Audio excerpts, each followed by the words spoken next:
Alright guys, what's going on? It's your boy Aizen back with another Dragon Ball video, and today we have some awesome news guys. We are getting another Dragon Ball game besides Sparking Zero this year, and this one temporarily I'd assume is called Dragon Ball Project Unite. Hopefully that's not the permanent name, but it does fit kind of what the game seems to be about. With that being said, let's go ahead and react to this trailer together. We have the video pulled up here. Let's go ahead and start it up, see what they're cooking. So starting off, alright, Peggy 12, provisional, alrighty. Dragon Ball Project Multi, regional something test, I think that's a B. First ever 4v4 team battle. We have 7 characters flying in there. Oh no, that was 8. I miss Saw. Okay. Okay. So the animations off the bat look very good.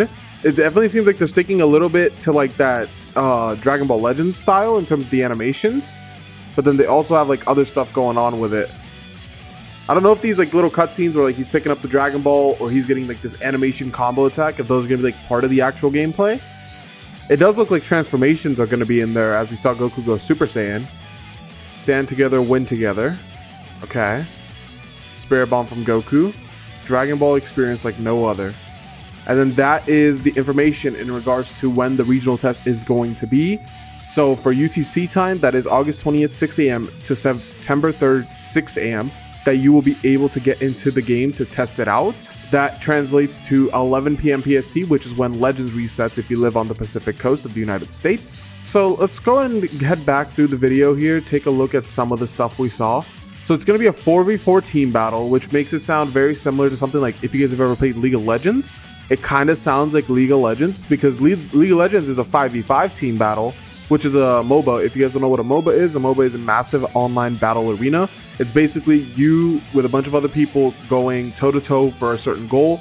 In League of Legends, the goal is usually to destroy the enemy nexus, and you have little mini quests on the way there, such as destroying towers, killing the enemy team, etc. like that. So that kind of seems to be the direction that they're going with this game, where instead of a 5v5, it's a 4v4 with Dragon Ball characters, but it's kind of like a League of Legends with Dragon Ball characters. So off the bat, this right here looks very similar to the League of Legends spawn point.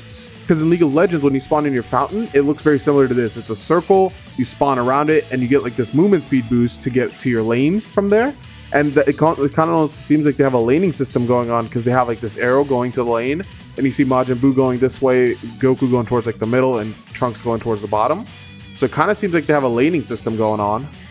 And then here, what it looks like is these might be like minions. This right here that they're attacking, that might be minions. Because, yeah, like right there, you see that the character is getting attacked right there. You have an attack range. So these might be like minions that you kill, because that's how it is in League of Legends as well. You're going to be killing minions to get gold and experience points to level up your character to get stronger throughout the match.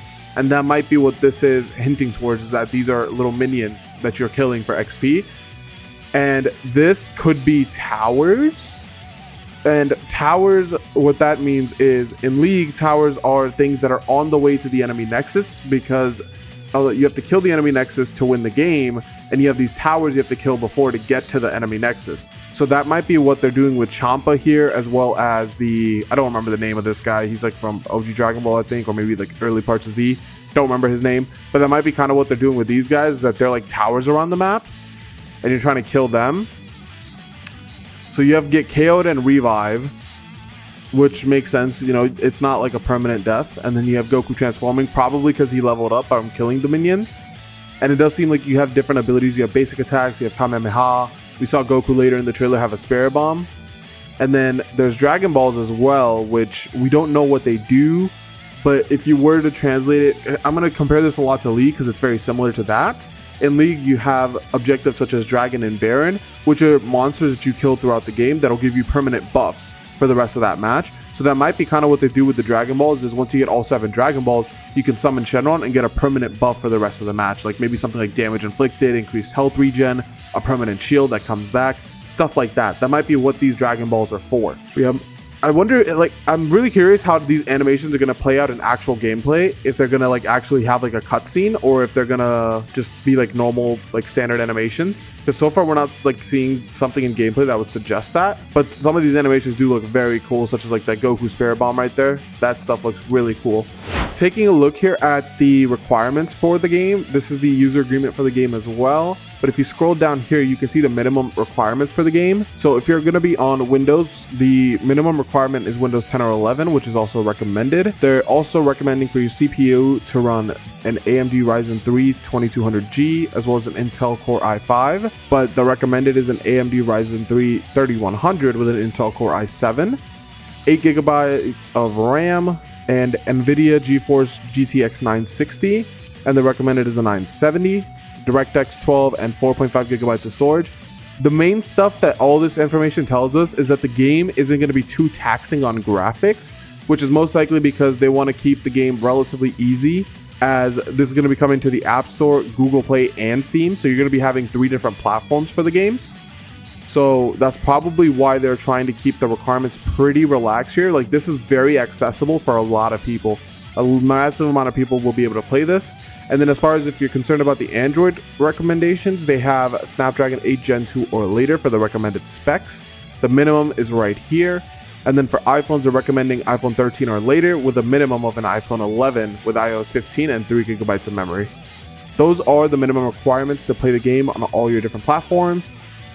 As we saw earlier, they are going to have a regional test. So for those regional tests, the regions that are going to be available is going to be Canada, France, Germany, Japan, South Korea, Taiwan, United Kingdom, and United States. Those are going to be the platforms, the regions. Those are going to be the regions that the test is available for. And these are going to be the time zones for those regions. So if you're in the UTC time zone, it'll be August 20th at 6 a.m. Whereas if you're in the Pacific time zone, it'll be August 19th at 11 p.m. If you guys are in any different time zones, you guys can go ahead and copy these times and put that into a world clock, and that will allow you to be able to find the time zone for your specific area. Other than those things that we have talked about so far, if you go to the Steam page for the game, it doesn't tell you too much extra information that we don't already know. However, we do get some information here, such as heroes are going to have specific roles, which is also, again, very similar to League of Legends. In League, you have like assassins, tanks, supports, stuff like that. It's probably going to be something similar here. So you have pick heroes with unique abilities and skills to fulfill their roles. Simple but effective super aggressive damage role. The ever-present tank role, staying on the battlefield indefinitely. The technical role, for which excels in ally support or enemy disruption.